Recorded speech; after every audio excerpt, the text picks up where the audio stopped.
send you a email of this presentation that's live, and you can double check. Sure. We should essentially have a setup that works now. Cool.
That's really what I need.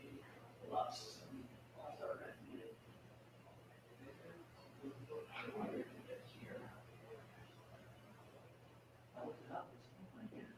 Okay, yeah, I think we're rocking. Hey, all right. There it is. Thank you so much for being amenable to maybe me using your laptop. I apologize for having that last minute right. No, it's, well, what I'm upset about is we had an extra computer and a guy sat on it. So we did a workshop, I couldn't believe this guy. So I had to have a chair like this with papers on it, a computer. The guy moved my papers, threw them on the floor and sat on my computer. And I come by, I'm like, oh, back to my computer. And I look, he's sitting on it. And I'm like, hey, you're sitting on my computer. He just looks down and goes, I guess I am. And I'm like, well, I get it. But then needless to say, it was broke. Yeah. So. How did he not feel that? I know, yeah, Or see that? he must have been sitting on it for 10, 15 minutes. Wow. And so, of course, it was broke, we got it repaired, and it was supposed to be our backup. But our tech guy, who's been missing a lot of days lately, has been taking a lot of the old software on it. And so I swear I physically walked around and I sent him an email, I haven't heard back on the email, I didn't see him, because it would have been a backup computer. Goodness gracious. But, That is a machine. every day, so yeah, I mean, it's like, and it was just sitting on it. Hey, do you not? And it was not even like, I'm sorry, or it was just. Whoa. I guess I am. Yeah, I mean, I guess that's the kind of response from someone that isn't aware enough to notice that he's sitting It's like. that he's going to sit on a laptop, that he is sitting on a laptop. Was Bubba's number or whatever, I don't know. That is fascinating. Would you, go up to your zones like I'll show you what this is. I guess. Hey, come on in, how you doing? Hey, we gotta catch up somewhere along the way. Yeah, we did it 3 o'clock. Today, okay, all right. As long as it's on the calendar, good deal. Then we should move this a bit closer.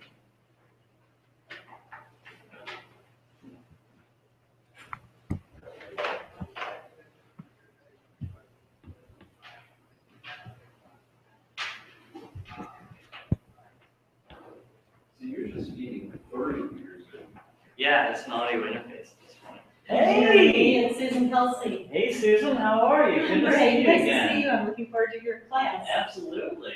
How have things been going? Good, I've just been busy selling, so, That's great. yeah, we've got a lot of new customers and I'm trying to get up for air. But, we definitely want to work with you. Anytime. I wanted to send a paying customer to you. I don't want to ask for anything for free. So that's what we want to do. Absolutely. And if you guys just want to sit and talk workflow and stuff like that, I'm happy to sit down with you guys. I need my brother in that conversation. Yeah. One I had a problem with. Sure. Like wearing too many hats. Yeah. Yeah.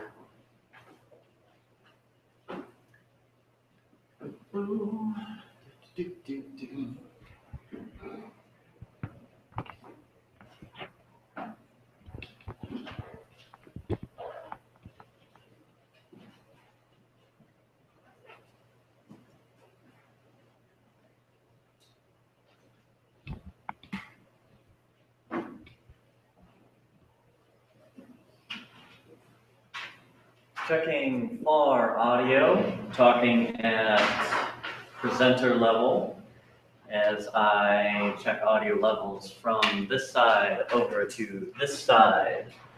I'm going to be speaking possibly from over here. It's pretty close to the mic, so this might be good, but this might be a little bit far over here. Checking audio levels as we go. What do you think, Chad?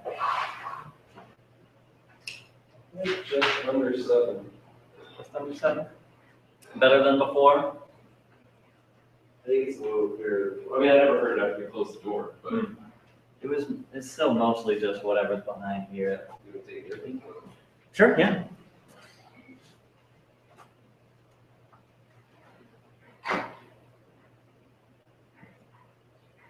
This is the far side of the screen, regular speaking voice, moving towards the center, passing the center, and on the near side of the screen. Moving back. Or it's a little from a creative standpoint, yeah, for a creative standpoint. I think it's good. Yeah, six-sided Apple Watch system. That'd be great. You want to zip up there and change focus? Yeah.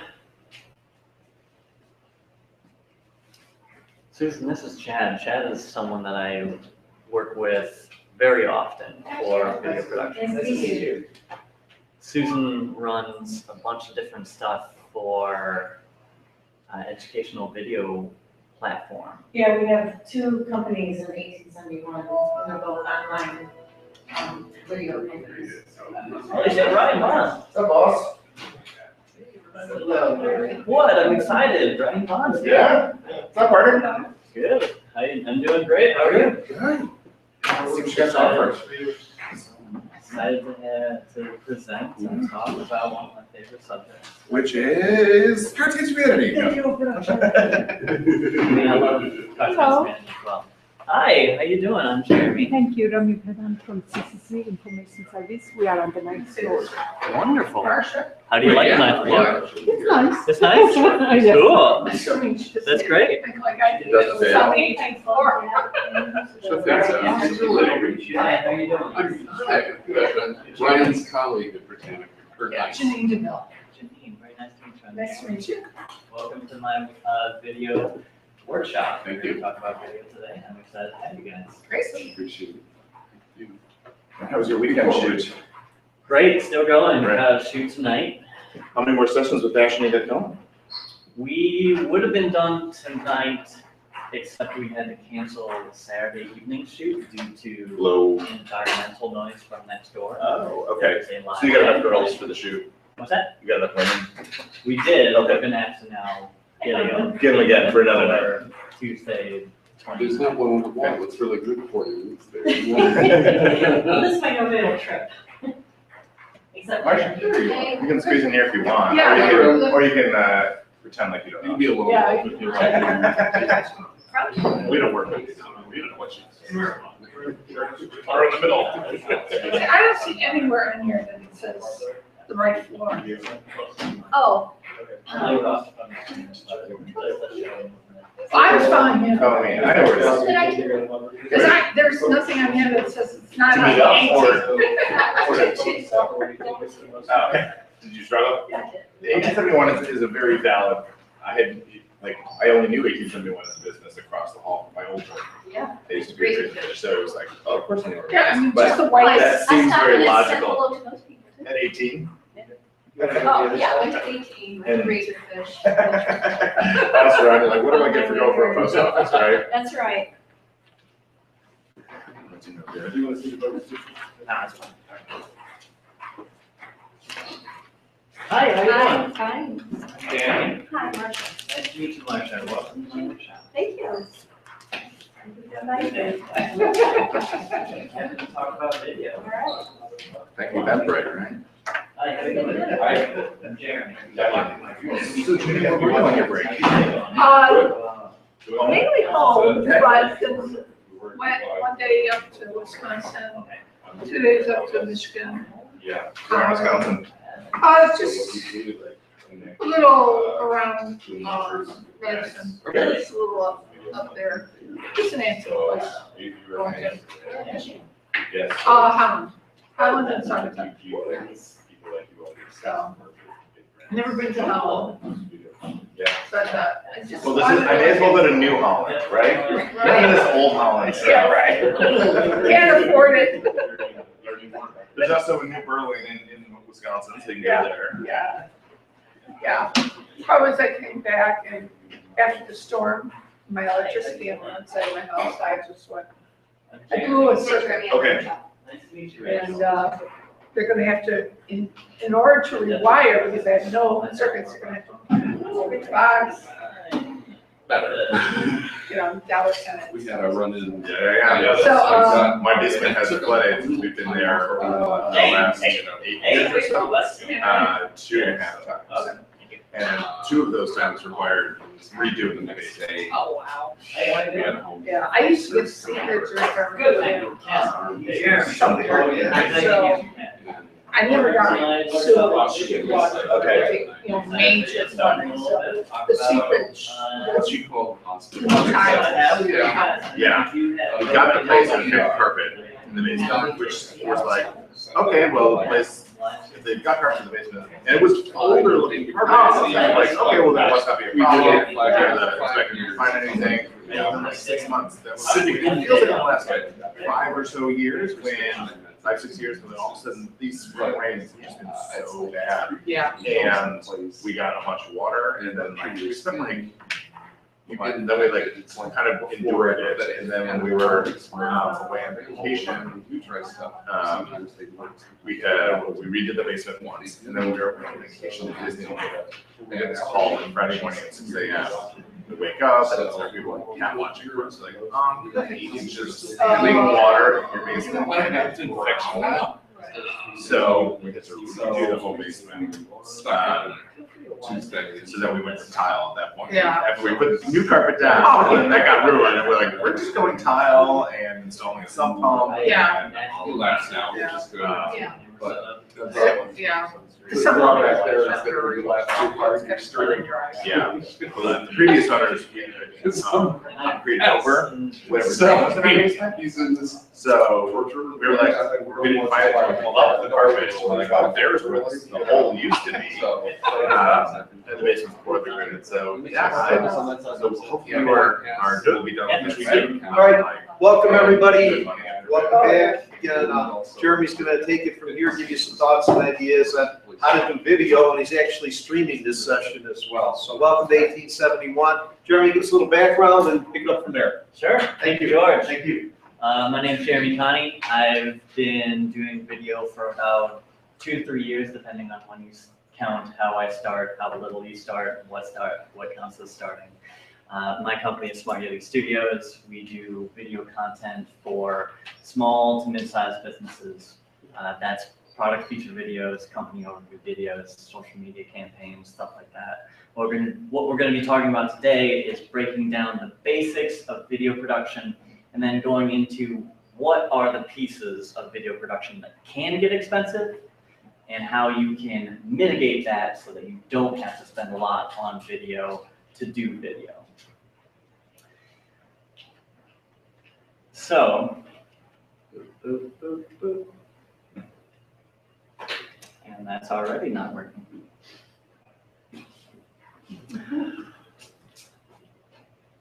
Sorry, what do we have? That's Oh, great, good. Well, it maybe just wanted to think about it for a second. So what is video production? That guy probably.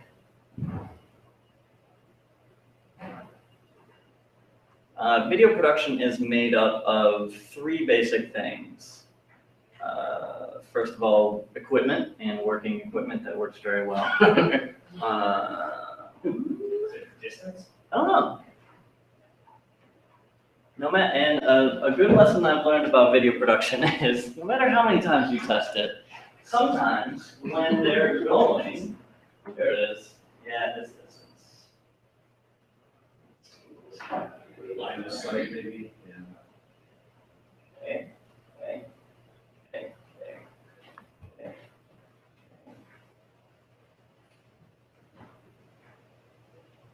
Line of sight. There we are. Yeah.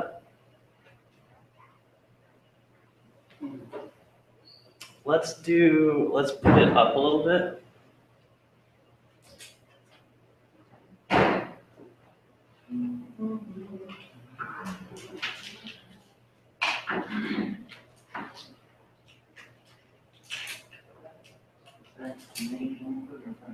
Yeah, if you want to get the answer.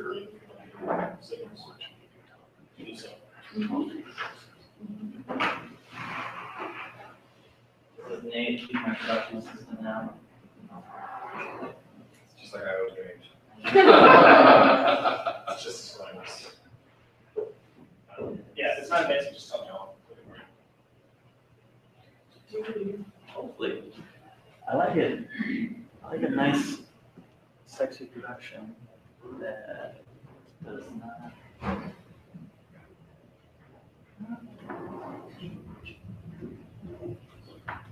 Yes. Yes. Yes. Great. All right. Pardon the interruption, everybody, and this is also why this is live streamed, but not. I didn't tell anybody about it. So your production basics are split up into three basic things. Your interview, which is sometimes called A-roll, your B-roll, and your score. And we're going to go through each one of these things, what makes it up. But the basics of it are, the interview is, let's say you are doing a video and you have someone talking over it, and you're cutting back and forth between the actual person talking on the video and just hearing them. That's your A-roll. That's your main thoroughfare. That's your main theme that you want to talk about, and the single most important thing that you're hearing, the user is hearing, your audience. So that can be a company executive talking about your company, why it's valuable, why people should care. And that's going to be running through the whole video, and that's why it's called A-roll, because it's the most important thing. It's your primary footage. And what you'll do in that is you'll record the person on video and audio, and you have those two things that makes up your A-roll. Your B-roll is your secondary footage. That's stuff that you'll cut to while you hear the person talking, but you'll show other stuff. In the case of this, I could do a 1.5 minute video about me doing video workshops, and anytime where I want to show something other than me, I would count that as B-roll. So maybe that would be the building that I'm in, an outside shot of there. Maybe that's a panning shot of the audience. Maybe that's a whole wide shot of the audience. All of these things could be shown while you hear me, but you're seeing other stuff. And that's important because that's something that you can do to keep users engaged. If you're seeing the same thing the whole time, you can get used to it very fast. Nowadays, B-roll can be cut and done every 5 seconds. So if you've got 1.5 minute footage, let's do a minute, that's easy. That's 12 B-roll shots if you're showing nothing else. Your score is your music that's playing underneath your A-roll audio. That can be music, sound effects, more often music, but that'll help a user feel, help you express how a user should feel about something. So if you're watching commercials, you might notice that like car commercials are a bit more, sometimes more active, maybe more percussive, whereas the Sarah McLachlan dog adoption video is very sad, moving music. music helps give you the emotional information for a video. So let's say you're doing this through the whole process. You got your interview, and we're just talking about the visuals here. But when you do an interview, you're not going to have it, unless you've got a perfect actor, it's not going to be one take all the way through. You're going to chop it up. And this is how you can get, money lines, great lines all in a row, is by doing an interview like I do an hour with a person. Just talk to them, and then you take the best parts and you chop them up and you put them together. If you watch that and you put it all together without doing anything else, it would be very herky-jerky. You would have a person in one place, and then their head would jump to another place as you switch to the next line that you want to keep. So there's ways, what you do in that instance is you have B-roll. Like I was saying before, B-roll is your visual elements that are not your interviewee, your A-roll. But B-roll itself, unless you've got a perfect situation, is also not going to be one full take. It's going to be a lot of different takes. Sometimes you might have longer B-roll, shorter B-roll, and these are all, you could say, 5-second takes of different visual elements that you put over in there to cover your visual breaks. This keeps a nice, purposeful visual story that flows how you want it to and isn't dictated by the cuts that you need to make on the editing floor to do the interview in the order that you want. And that's all just the visual portions. You've also got your audio portions. So this is the audio from your interview. It's cut in the same places. It's divided up and placed in the same order that you want to tell the story that you want, to tell the idea that you want. And now we've covered up the visual stuff with B-rolls. That's all smooth. But now this isn't still. Because this is still, you would hear jerks every time you cut. The way that you can, well, if you do it right, you can transition between those, but something that you can also do to help smooth everything out and help it feel like one piece is have a score. And this is one of the few things that will be one piece through your video, if you're doing it right. You can have a piece of score, which is just a nice selection of music that makes your user feel how you want them to feel, that takes them through the whole video. And you want to do it all in one piece so it gives a sense of unity. So what is video used for? I want to go over this briefly because we're going to go into cost stuff for the majority of the portion.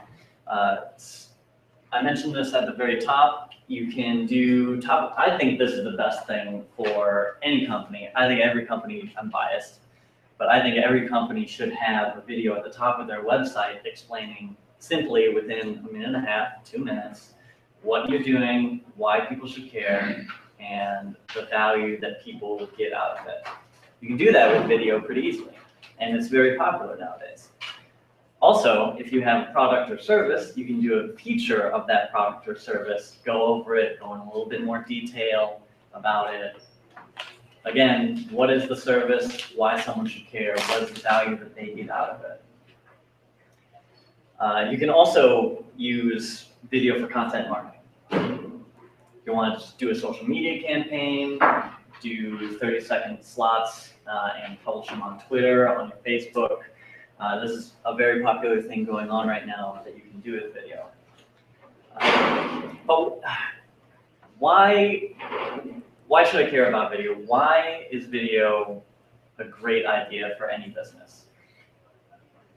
I think it is because you can use more pathways of information with video. It's more informationally complex than any other way to market.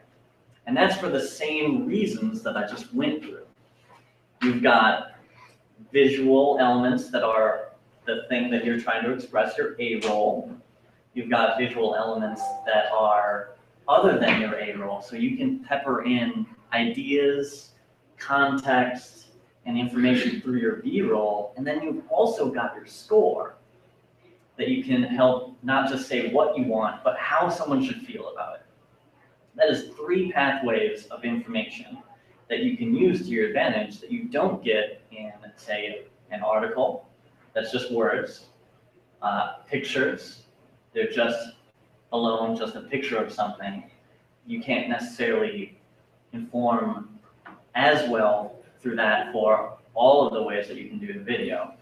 And really nothing else stacks up to video in terms of how informationally dense it can be. And that's why you only need a minute, 2 minutes, because you can pack a lot in. However, that comes with cost to be able to do that much information in a short amount of time. There's also a bunch of things that people are doing with video right now. This is a quote from Forbes saying that not only is video just a dense piece of content, but now you can track people as they're watching the video. So marketing technology has come up a long way. So now it's not just we put out a video and we have no idea if people like it. Now you can watch along the way and say, okay, we made a video, people were super interested at the very beginning, they dropped off halfway through, let's workshop this. What can we do to improve this? There's also this quote from Cisco that says that 74% of all internet traffic in 2017 video. It's becoming very popular. A lot of people are using it for all the same benefits that I'm talking to you today. There's also just this from Adapt TV and Digiday, which are leaders in the industry for video, talking about how more and more brands are using video nowadays, which is just to say that other people are doing the things that I'm talking about here today. And it's becoming successful and more people are doing it because of that. But what's it going to cost? Why is it so expensive? What are the costs involved in video? First of all, you're going to have a crew. You're going to pay for labor. This is what you're going to get for everything that you hire someone to do, a person to do it. But what is involved in hiring someone? You've got your access to equipment that you may or may not have, hopefully high-end cameras, high-end audio equipment, lighting setup, and then also the knowledge of how to use that equipment. You're also paying for, and I think most importantly, you're paying for the ability for someone to tell you how to use all these things and make a good composition. If you haven't been working in video for a long time, it can seem easy at the back end. Great, all you gotta do is shoot this, shoot that, and we're done. At the beginning, when there is just an idea and you're forming compositions, forming shots to do, having a professional there that knows how to frame things, how to shoot things, how to light things, when is the best time to shoot, where is the best place to shoot, to give you the composition that you have in your head, the idea that you have in your head, that's really what you're paying for. That's what the expertise is bringing you when you hire a video professional. I want to show a video that I was very impressed with that focuses on a lot of different shots and is really cool to watch.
Test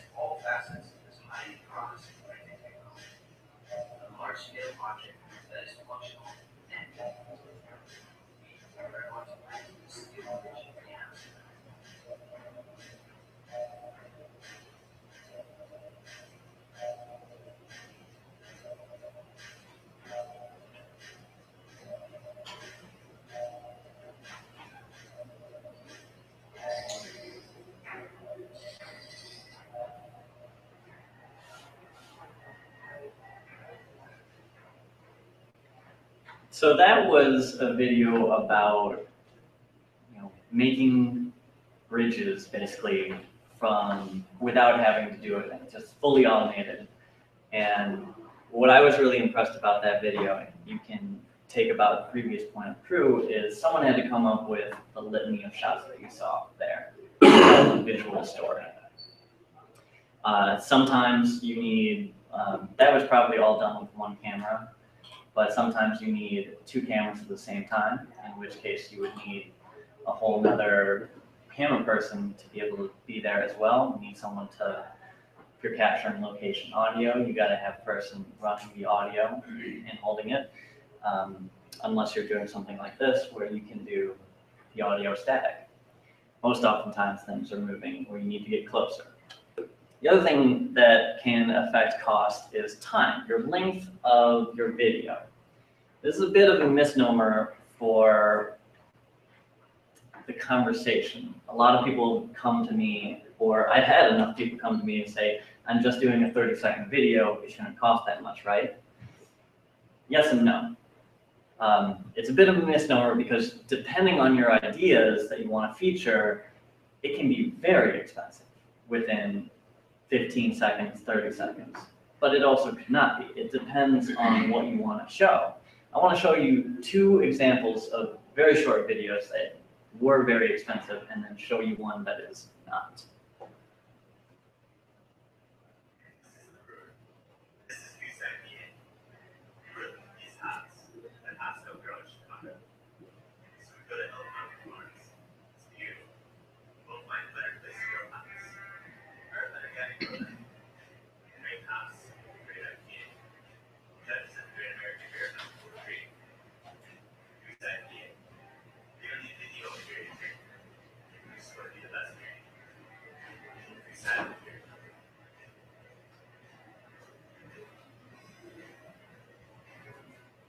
That was 37 seconds. I'd estimate that video to be somewhere around 10 to 15 grand. Here's the next one, and I'm going to go into them a little bit more depth.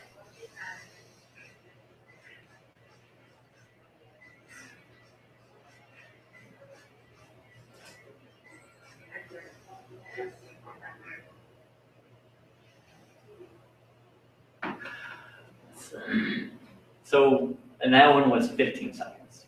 So what makes those expensive? Mostly talent and locations. Anytime you have actors on a shoot, someone that's not you, that you need to pay to do it, that costs money. And in the case of Norm Macdonald, I have no idea how expensive he would be, but I know he's going to be expensive.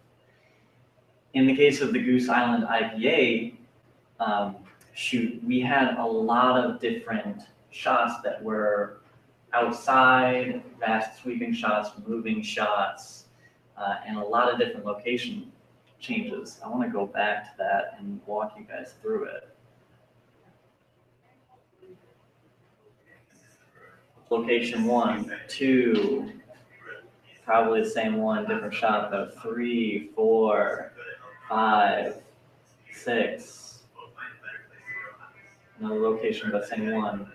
7, 8, 9, 10. Interesting shot. Time lapse. Actor, actor. Location, actor, location. Each location requires its own setup, its own time to assess the shot, to get the composition, to execute the composition. So if you're doing one location and one shoot, that'll be tremendously more cheap, less expensive than if you're doing a 8 location shoot. It's something to keep in mind when you're trying to keep your budget low. This Emoji Academy, you have actors here, you have some animation, animation actor, actor, animation. All of these things can work to drive your budget up, even if it's a short video. This is a video that I think, this is one of the things that I model my process after.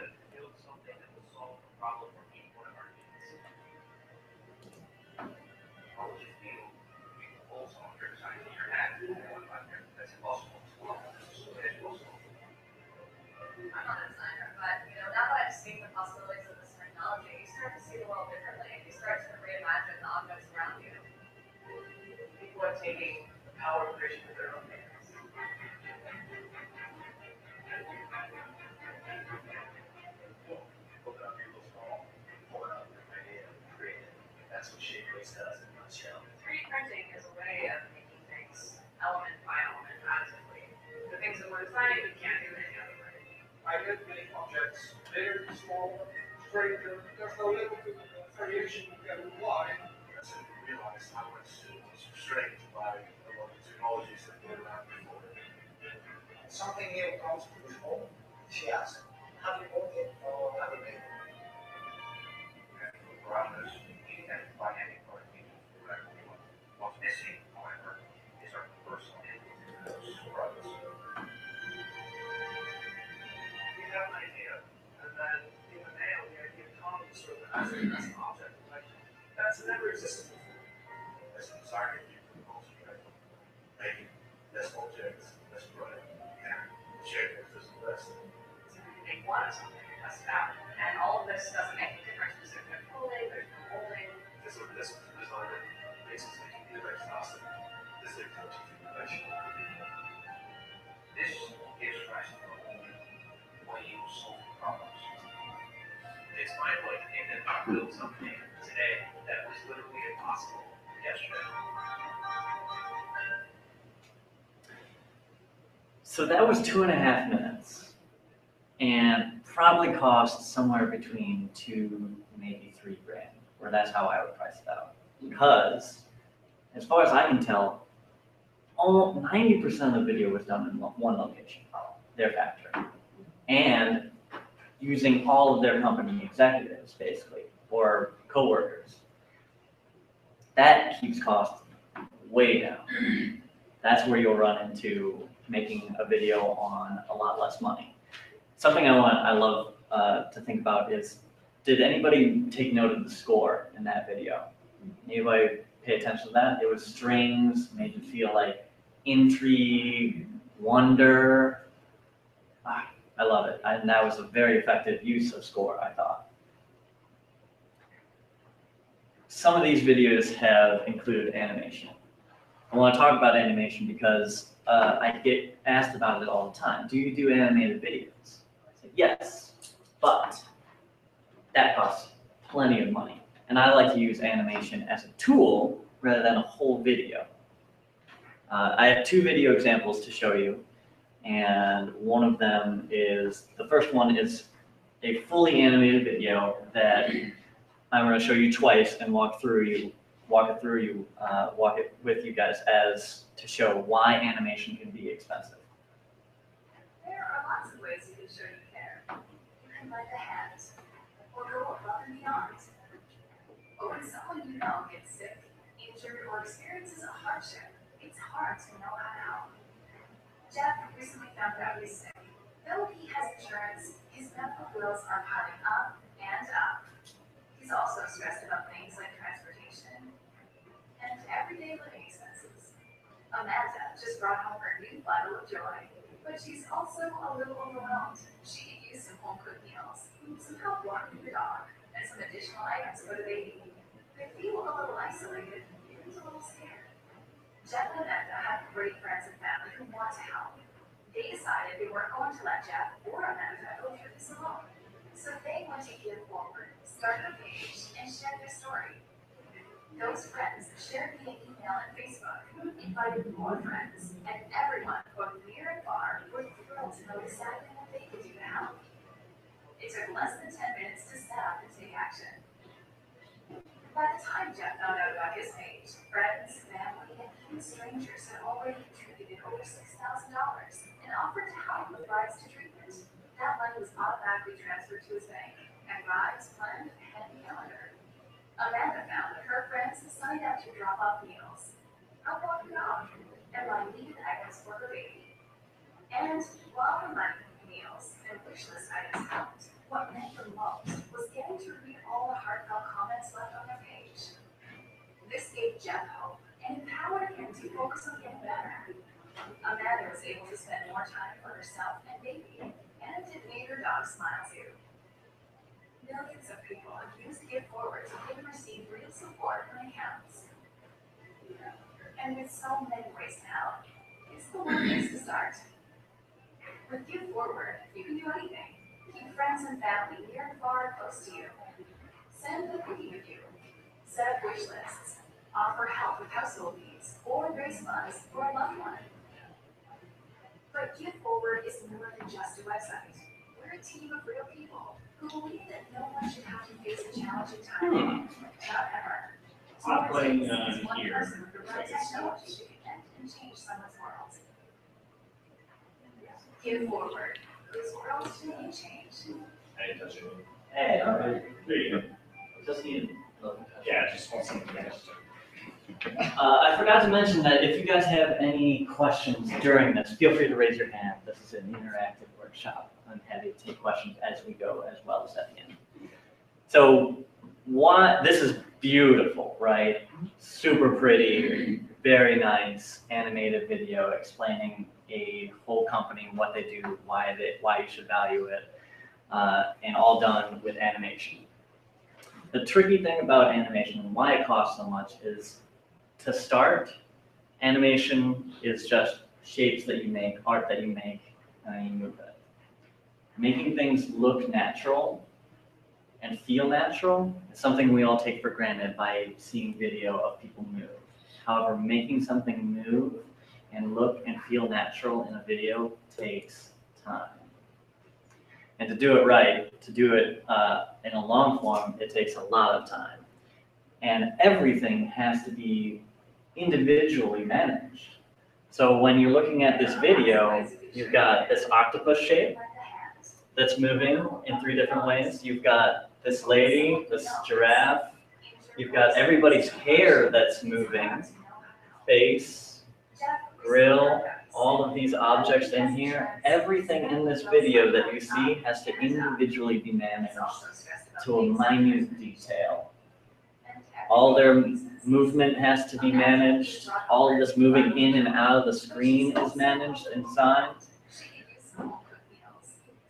That's where animation can get to be a long amount of time. And that's why I don't often recommend a fully animated video for people that are doing the video on a short budget. This is a video that I produced for a startup here called The Grade Network, and they wanted to do some animation. I was like, great, let's use it as a tool. Let's only do it for 30 seconds, and that should be good enough and get everything that you need to say that you can't say or can't say effectively in a video. As a teacher, you spend about, let's say 7 or 8 hours in the classroom each day working directly with students. That by itself is exhausting. But then after that, what a lot of people don't realize is that they have a lot of other tasks and activities they have to do.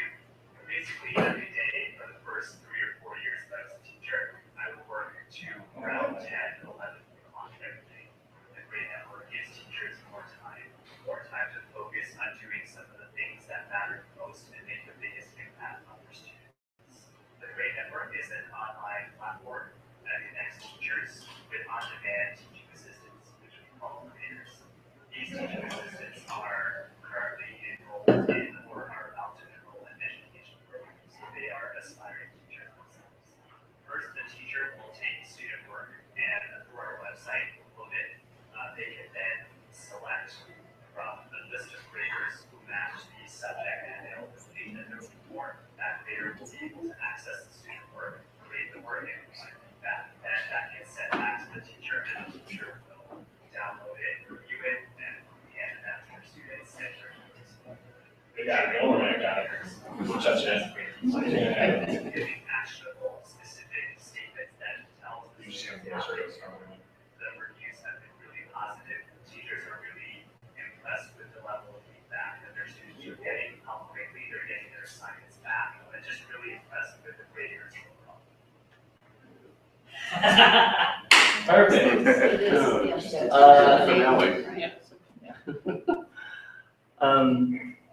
Does anybody want to see that again? Second half, yeah. Yeah. Happy to do so. I can't skip through it, but let me talk for a minute about why you would want to use animation. Animation is used for complex ideas that you would better understand seeing and hearing rather than just hearing. So I chose to do it on this video because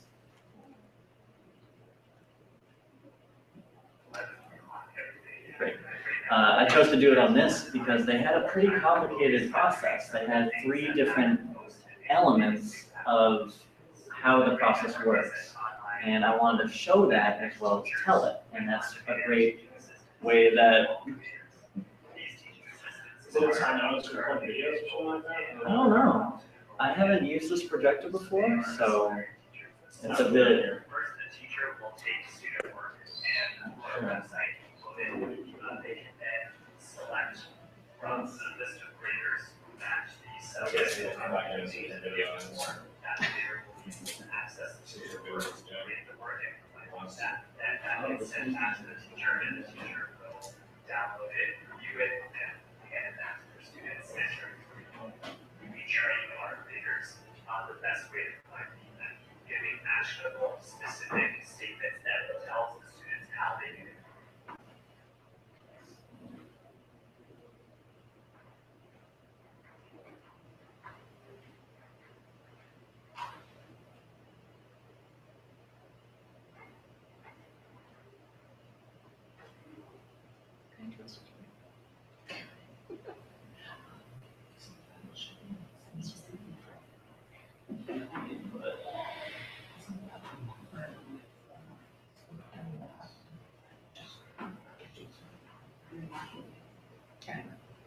There are lots of ways.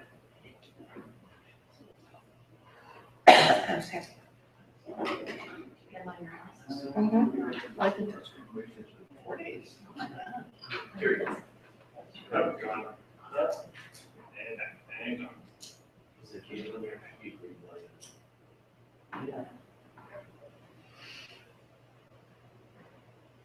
Great. stay there, stay there. Yep. Don't move. As a teacher, you spend about, let's say 7 or 8 hours in the classroom each day working directly with students. Sorry, guys. That by itself. They're paying you for this placement, I mean, right? you know the beginning of this video as good as I do at this point. A lot of other tasks, activities. I guess while that's up there, what are you experiencing in terms of just a running trend of 1 second of video equals 10 minutes of editing, 4 hours of editing? Hmm.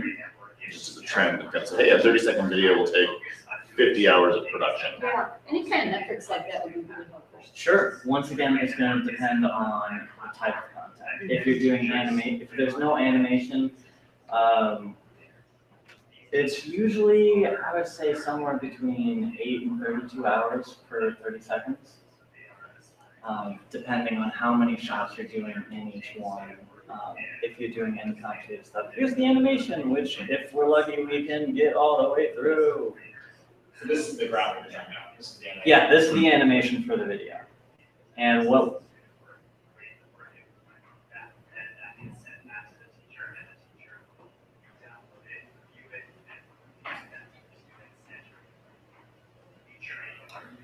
So that was showing how a piece of work gets moved through the grade network and how the grade network interacts between teachers, students, and the graders in there. How much labor was there involved in getting licenses to shoot in the classroom? Permissions?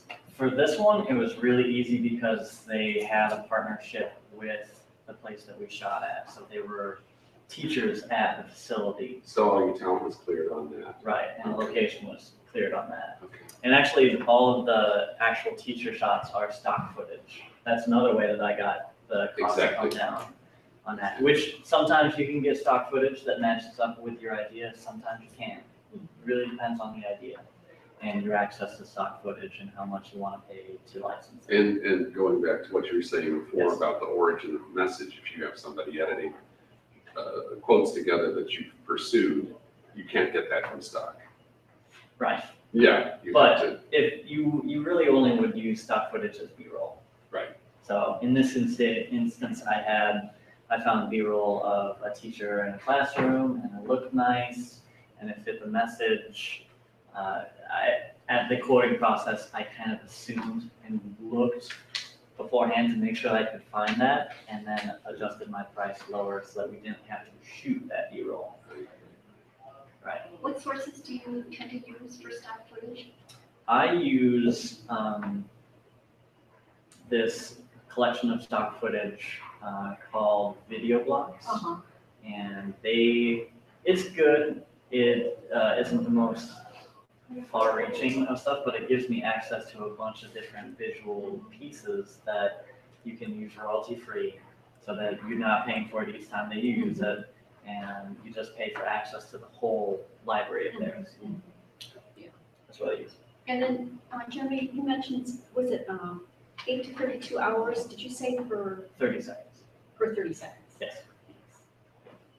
So the longer you go, the more, assuming more shots there'll be. Really, that is just a rough estimate. Well, that's a big span too, so. I know, I'm sorry. No, it's okay.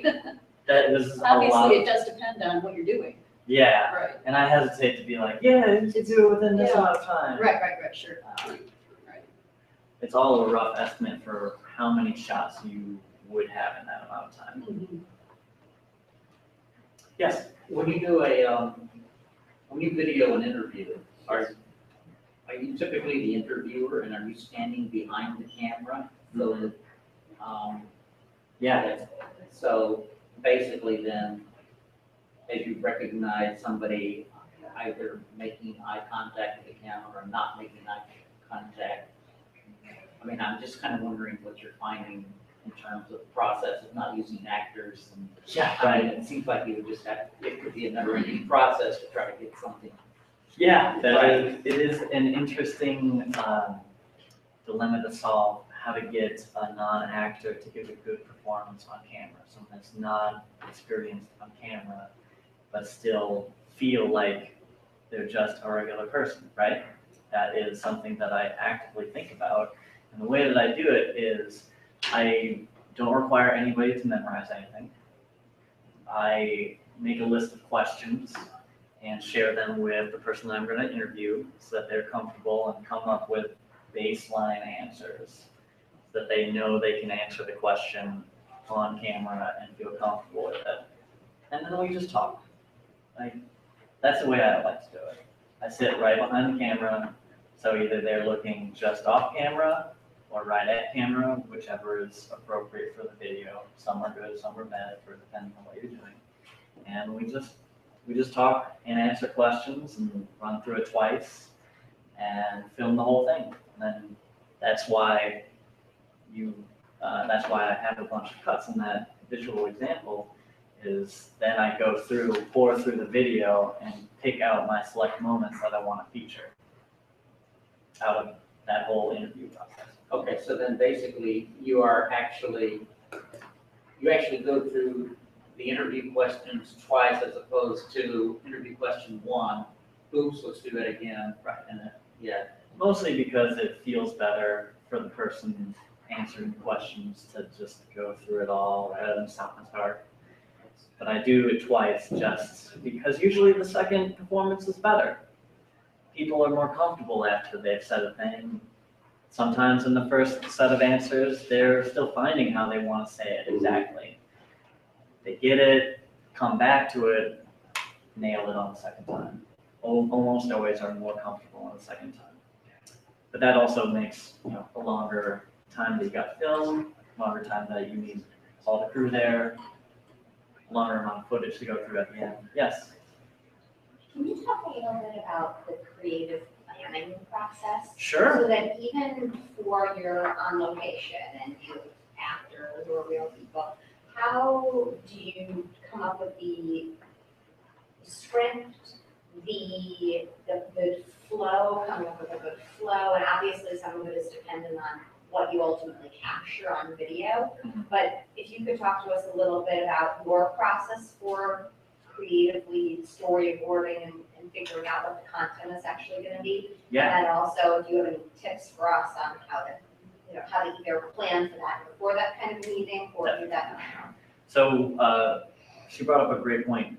We've been going through production costs and production elements and post-production. Post-production is your editing. Production is your actual filming. This is pre-production, what we're talking about here. And pre-production is very important. That's your planning stage, if you so choose. That's your storyboarding stage, which I would count within planning, pre-production. And this is where you get the ideas and you make a plan for how you're going to execute the ideas. It's really important because you want to plan as much as you can and figure out what you're going to shoot before you shoot it. I try not to come up with shots, leave room to come up for shots on the production itself. I want to have all the shots planned out because it's time and money to have things running, have people there. You want to have it as tight as you can. So the process that I use to do that, first it starts out as a conversation about what ideas the client wants to show. Then I go away for a little bit, I come back with shot ideas on how to show those. And then we sit and talk about what each shot could be, and start picking ones that we want to do, and then discussing about, well, this one might be more expensive to shoot, that kind of stuff. And usually I do this before I finalize a contract to get a good idea of how expensive something's going to be. So this part's free. Usually I do a free consultation, yeah. Everybody, I'll sit down with anybody and talk with them about their idea and how they want to shoot it and give a general quote. Yeah, definitely. It's important for both parties to understand how it's going to be done and what it's going to entail before you even commit to any sort of price. And I recognize that. So I want to make it as easy as possible for someone to get their ideas on paper and figure it out. I don't want to commit to a $1,000 project and someone was like, well, why aren't we shooting on the Golden Gate Bridge, which means walking across it? Why wasn't that included in the price? Why can't you do that for $1,000? Well, that's a complicated wide shot. Well, the reason I brought that up is Yeah. because I've talked to some people who want to like charge for that meeting, and and then there's this thing where you don't really know whether or not you want to invest in you. So there has to be some kind of preliminary interaction for us to understand each other's capabilities and direction. Yeah, I do that with at least one consultation to start. It's just a broad overview of the limits of production, assessing what they want to do, and talking back about how to execute those ideas and what would be within their budget. So something that I suggest for everybody coming to that consultation is have two things in your pocket if you can. That is a video mood board. And what I mean by that is basically what you just saw here. All these videos are just videos that I found while searching the internet or going through the internet, and I'm like, that's cool. I would love to do a video like that. For your video mood board, it would be, these are videos that I think show what I would like to do in my video. That's what a video mood board for you would be, for your specific project. That will help give your video professional a better idea of what is in your head for visual space, visual ideas. Because coming to the conversation, I know nothing. I know nothing about what you are seeing in your head or your video professional does. So that helps get your visual brains in connection, talking to each other on a much, because it's hard to show that and express visual ideas with words. Your second thing is have your budget in mind. This is a secondary thing. If you can't do this, that's okay. But I talk about this and the importance of coming to the table with some sort of budget as very important, because that will affect how many ideas you can do. So if you have complicated ideas and a low budget, at that point, the video product, if you didn't have a budget and you say, I want to do this cool idea, I want to do this cool idea, and stuff like that, or maybe you have ideas and then your video professional is like, that's a really complicated shot, that's going to get nixed somewhere along the way when you do have a budget. Having a budget at the forefront at that free consultation meeting helps ease that and understand what the limits of production can be, or how production can best serve your project at your level of financial commitment. So if you have a little bit, great, we'll relegate it to just these types of ideas. If you have a lot of it, we'll do this more ideas. If you want to do a lot and you have a lot to spend, great. I mean, that's rare, but that is what video production from my side becomes, or from both sides. It's a conversation about what you can do within your means. Like, so it's better to have it as soon as possible. Yes? I had a meeting with a lady a couple of weeks ago, and we started engaging in conversation, and I mean, it was like perfect. I so wish that it had been videotaped, because I was saying the right things, she was asking the right questions, and vice versa. Yeah. And to try to recreate that, I was just wondering why you like or dislike a situation where maybe I would bring her, in front of some kind of setting, and just have a conversation, that would kind of require, I guess, 2 cameras and, The like trickiness of for an having hour. something. I mean, it seems like just capturing, if you had 2 cameras, one on each person, and you recorded the conversation, is that an approach that could make sense? Oh, without definitely. being that much more expensive than the way you had presented it before? Because it You seems can take like, more cameras, right, but yeah, the it's time doable. frame might be the same, so. Okay. You're talking about adding a person to the conversation that's not the interviewee, right? Like, you're talking to someone else that is also on camera. Totally doable. Right. Okay. Yeah. So by virtue of the fact that they're looking more at each other than looking at the camera, it's still probably okay, something. Oh, very okay. Yeah, I would just do a 3-camera setup in that instance. One pointed out at each person, and then one showing both of them together. So it takes a little bit more equipment, Right. but totally doable. Because each additional camera, I would assume, doubles in or triples the editing time, since you now have much more footage to choose from, right? Right. So if you're just doing a one shot with like one person, then that's gonna be, an hour look through as opposed to 3 hours through cameras. Yes, so that is also something to consider. While you would have a more natural conversation, more than likely, it does increase costs, not just from I need more equipment standpoint, but post-production is gonna take longer as well. Exactly correct.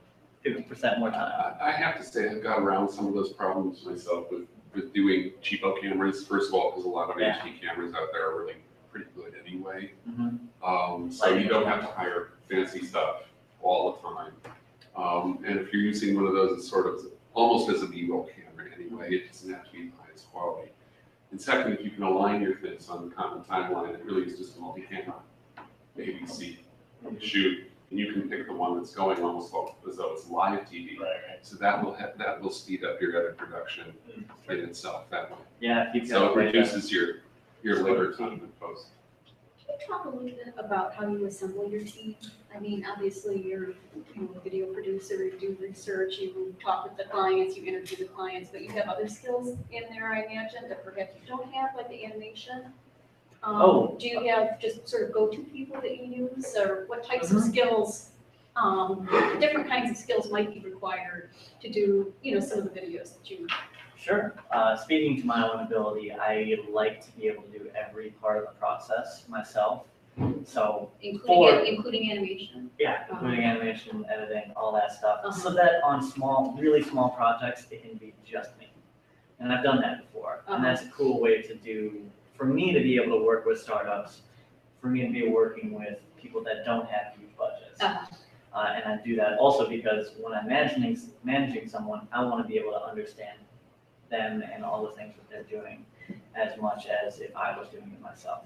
But you're absolutely right, on bigger projects, and as I get more on my plate, I delegate certain parts of the process. I've assembled my team by people that I've worked with and met around town, and also in other cities that I know and trust and have seen their work, and they're professional. It's really important for me to, myself as a business owner, to work with people that I know, trust, and are professional. That's how I choose the people on my team. If there's any parts of that that felt better or safer to hand out versus you, is that based on the individual? Or is that, hey, you know what, sound people work really well all on their own across the board, those are pretty good folks, versus like, editing is really emotional, it's an over the shoulder, having, something, is there a better outsourcing grouping or a off channel? Yeah, easiest stuff to delegate is things during production. Like, I can't run 2 cameras at the same time unless they're right next to each other. So I'm oftentimes forced to need to have another person on set. And I'm lucky to have people like Chad, who is my go-to guy for doing camera and lights. And that's the easiest stuff to offload because it makes everything easier during production. Setup time becomes faster. Execution on filming becomes faster because I don't have to jump between cameras. Audio setup and execution becomes faster. That kind of thing is the first thing that I delegate, is stuff during production, because production has a lot of moving parts. Any one production is usually going to have at least 1 to 2 cameras, audio setup, lighting setup. That's between 15 and 20 pieces of equipment that all need to be built up into the setup. Editing, I have not found, I know it can be done, I haven't put it in my process because it is close to the best. Yes? With all due respect to Jed, can you explain what he's doing right now? Because Chad is, Chad, okay, yeah. because I would have thought, this gentleman said, well, yeah, set up a camera here, camera there, and here, they're going, and just let them go once you got them set up. So the beautiful thing about having someone here to film this, by the way, we are live streaming, that is what we're doing, we're not, we're just also recording, but this is the very different setup than what I would do if I was doing a full production. The important thing to have for Chad, first and foremost, is monitoring the equipment. I'm up here talking, I can't be talking and concentrating on everything working right when it's not facing me. So he gets to see the camera, he gets to see the live video feed, and monitor those things just in case anything goes wrong. I also get to move, and if I'm out of the shot, he then moves the camera with me, which is not something that I can do on my own. I've been sticking here mostly, which has made it a very easy job for him in terms of camera movement. But if I so chose, and the reason why I haven't been here today is to have flexibility and be able to do things that I can't do. If this was a full video shoot, Chad would be involved in making choices for lighting. Lighting is super important. The reason why a lot of lower priced cameras, HD cameras, can work nowadays is they're good, but you gotta still light them, right? They still have to have a lot of light to work very well. These more expensive cameras can do better in lower amounts of light, in like night shots and stuff like that. Chad helps me make, he's an expert in lighting, and I go to him for making choices for how to light a scene. Bring in a lot of lights and then make choices. He also runs audio, camera, stuff like that. Does that answer your question? Yeah, and I'm sure he monitors the display slip on that camera. That's kind of hit me a couple of times hard, and I thought I was recording. Yeah. Stopped. Exactly. Some cameras come with limitations for recording lengths. I've had cameras that are very good cameras, but they have 12-minute scene lengths. Every shot has to be at max 4 gigabytes big or 12 minutes. Luckily, this camera, which is one of my favorite cameras in the world, it's a Canon 5D Mark III, it doesn't have that problem. You can just keep going, which is very nice, but also very expensive. That was a great question session. Does anybody have more questions? I have more slides. I do have one more question. Yeah. Right now, does that microphone plug into that camera, or is there a separate recording device?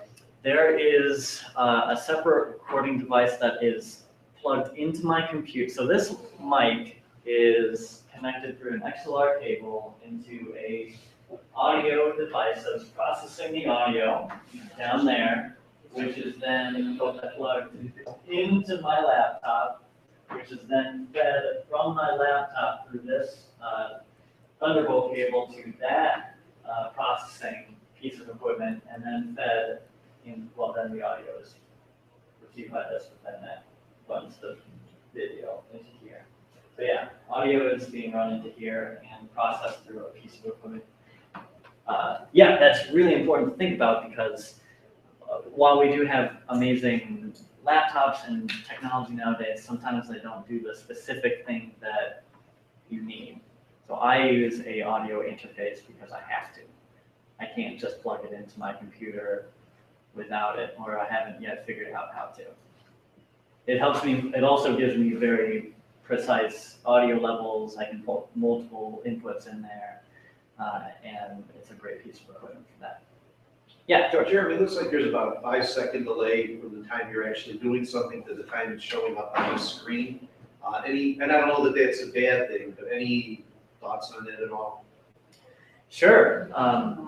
That is the limitation of the equipment. So I think you can get that down by having I can tell you that's called latency.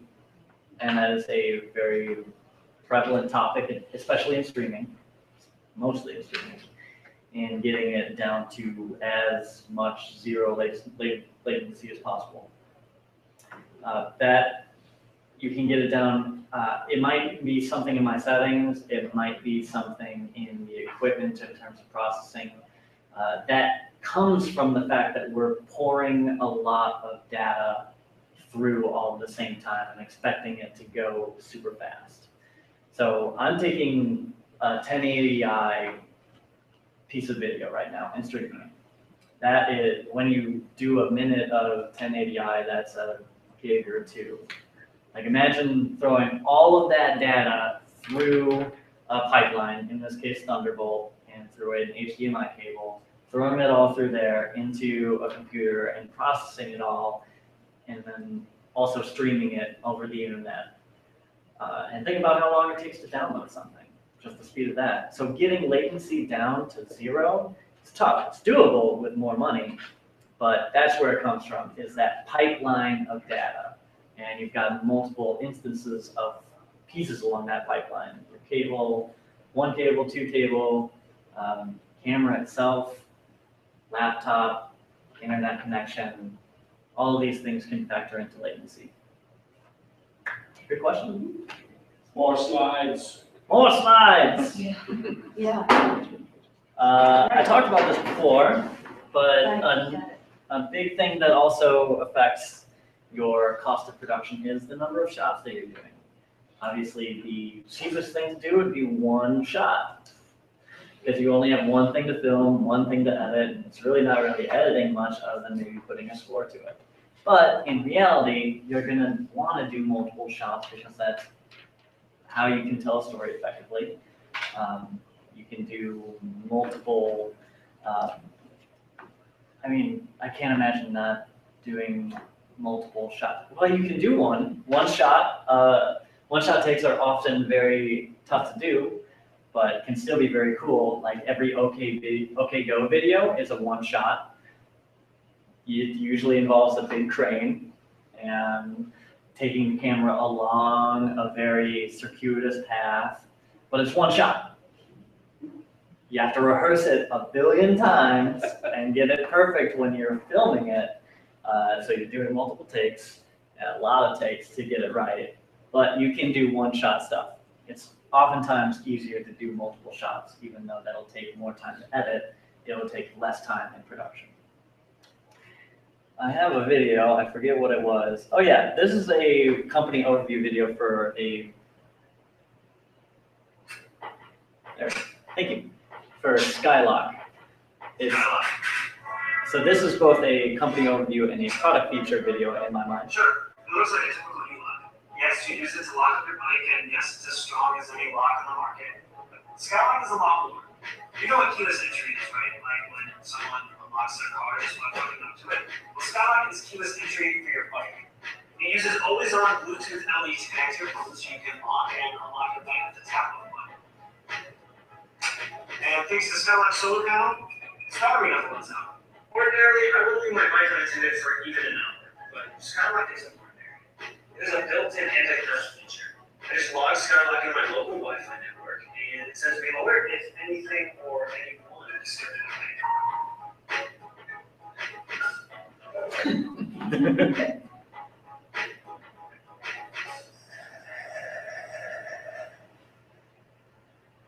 Skylock uses its built-in accelerometer to monitor all movement when you're not around.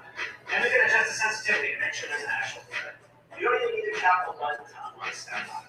You can set it to use your proximity time. Or if you don't have your phone, just enter a code into the capacitive touchpad.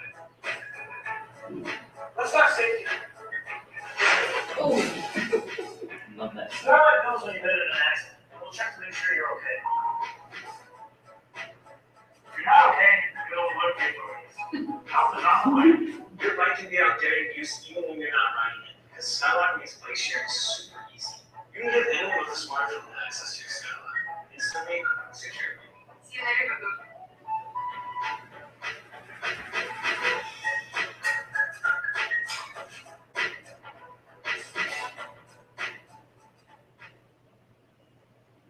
So that's a cool video I have on my mood board that I love to get inspired by.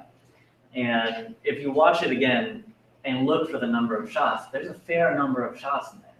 Every time you go from showing just him to him in his environment, him to one side of him or another side of him, a close-up where it's just his head, these are all different shots.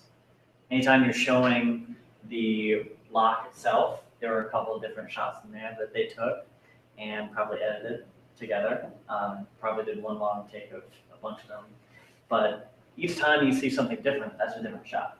And a lot of times there were different setups. All affects the cost. And so we've gone through these next two questions pretty much. When do I need to hire a professional? How do I get started? I'm biased. I think one should consider using a professional anytime they want something that looks professional. You can do a lot of stuff on your own and on a cheap budget, but if you want the expertise on how to make compositions, how to effectively tell a visual story, I always recommend considering hiring a video professional in those instances.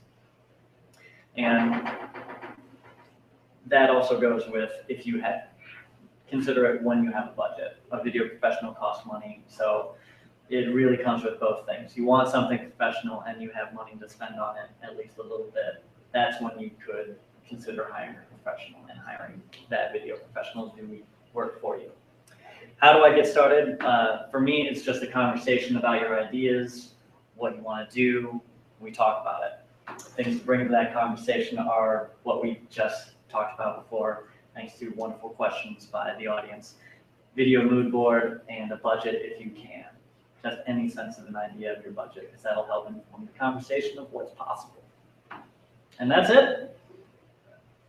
This is my name, it's my company, it's my email. I'm going to be sending out this whole presentation to everybody through George. I have business cards if you want business cards. They're fun, they've got a Yeti on the back of them. And at this point, I am happy to take any and all questions. Do you have an office somewhere around here? What's that? Do you have an office somewhere around here, or do you just come to 1871? Come to 1871, all of my shoots are on location somewhere, so I don't yet have a need for an office other than storing equipment, and I can do that at home. So I travel around Chicago and shoot where I need to shoot, or the world. Do you do green screen?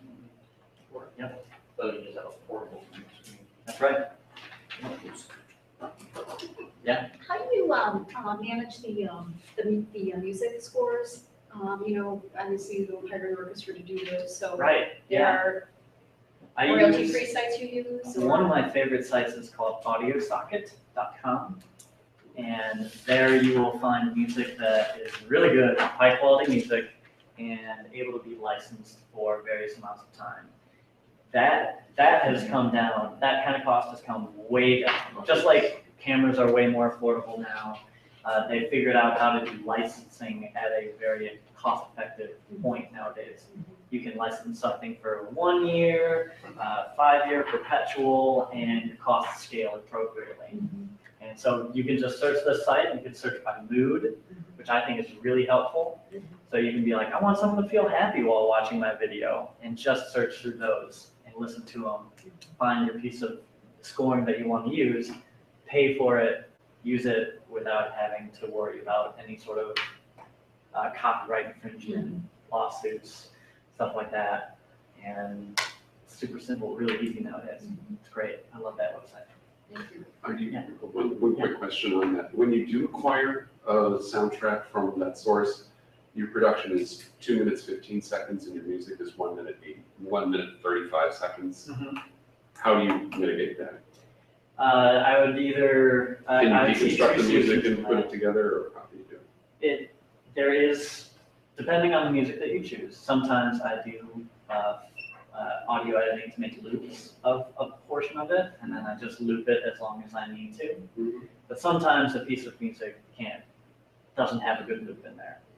But what I mean by a loop is finding something that sounds exactly the same. If I take that piece of audio content, copy and paste it a bunch of times, the beginning and the ending ends exactly where the beginning is. And that's all in what the music has within it. Sometimes there's a nice loop in there, sometimes there's not. So that's how I would solve it without choosing a new piece of scoring. The other option is choosing a new piece of scoring. Okay.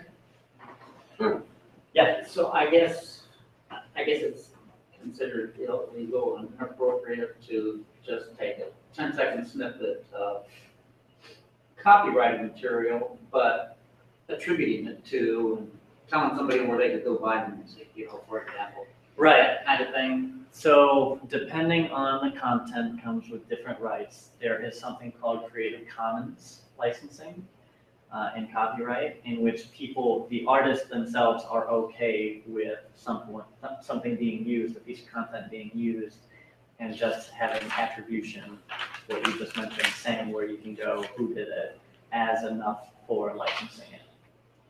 I don't have a ton of experience finding music in Creative Commons. I bet it's out there, and that's how you would do that. Otherwise, according to copyright law, the artist is entitled to copyright on their content first and foremost. And this is all subject to laws. This is not just like what we want, this is what is legal for that. And it's all on what the artist permisses. So you would if you need to do that or want to do that, you would want to find an artist piece of content that you can do, that they're okay with being used for free. Is there some kind of company or some kind of website or something that you can go to track down, where you get the permission that you're familiar with? I'm familiar with licensing stuff, but if you're talking about finding Creative Commons content, I would Google it and be like Creative Commons music, and they're Creative Commons. If that's the piece of wordage you want to use. Creative Commons is If you're going for copyrighted stuff, you can go to ASCAP or BMI. ASCAP, ASCAP. Or BMI. They are the two biggest representatives of audio artists at least in the United States. Yeah. So. But with them comes a price too. Well, of Right, course. that's all. Yeah, it's always a price.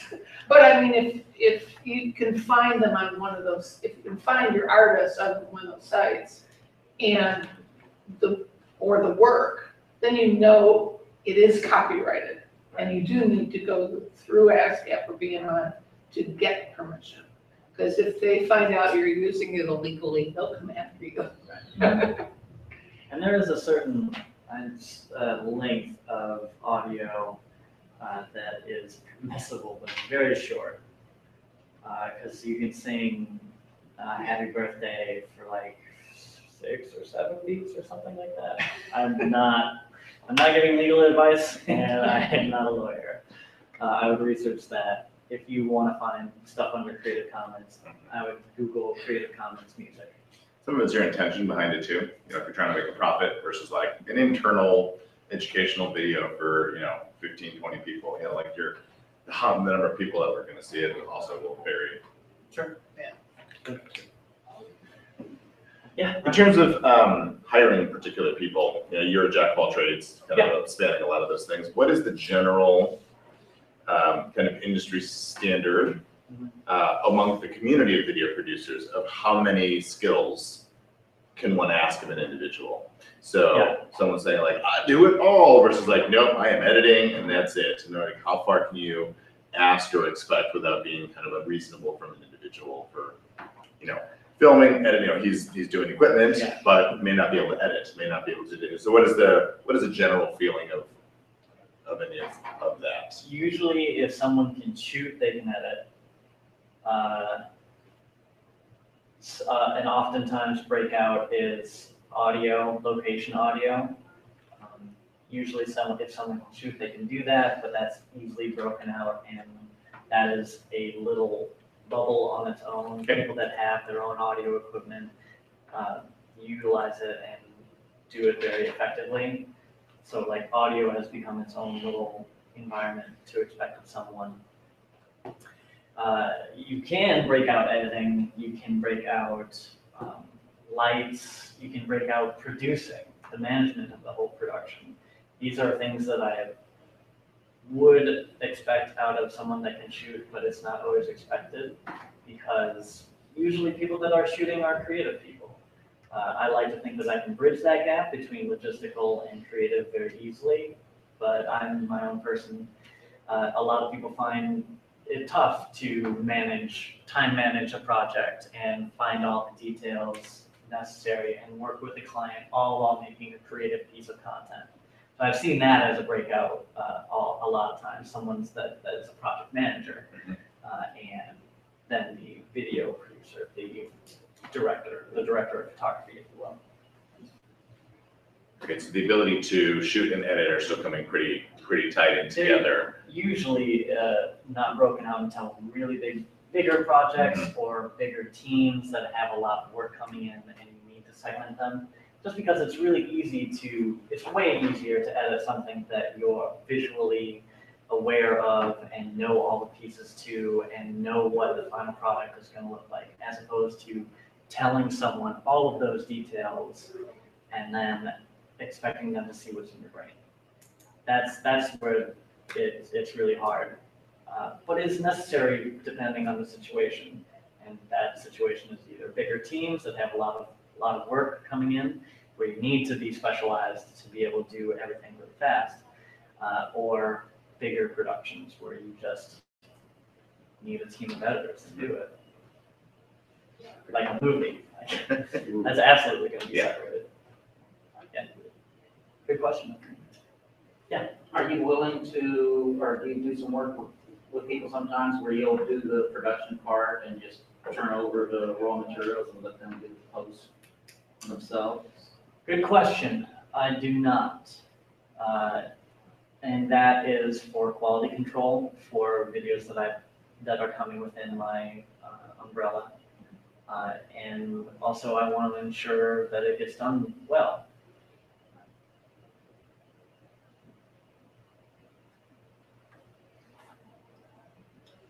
No more questions? All good? Thanks very much. Thank you guys. Great, I'm here for a little bit, so feel free to stick around and talk about specific projects if you so need to or want to. I have cards. And this has been a wonderful opportunity. Thank you guys. Thanks, Jim.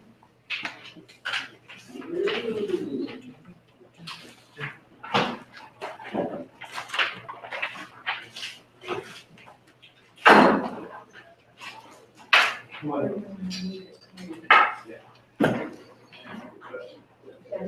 on. I will take a card. Yeah. Absolutely. You're welcome. Yeah. I really Good.